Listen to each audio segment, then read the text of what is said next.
taglay ang pangako ng kapayapaan at pag-asa.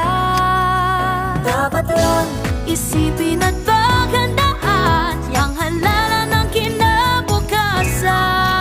Pilipinas, Iparinig ang ating tinig, Pilipinas. magkiisa at magbahagi. Tandaan tamang pagboto, gusto at tamang bilang.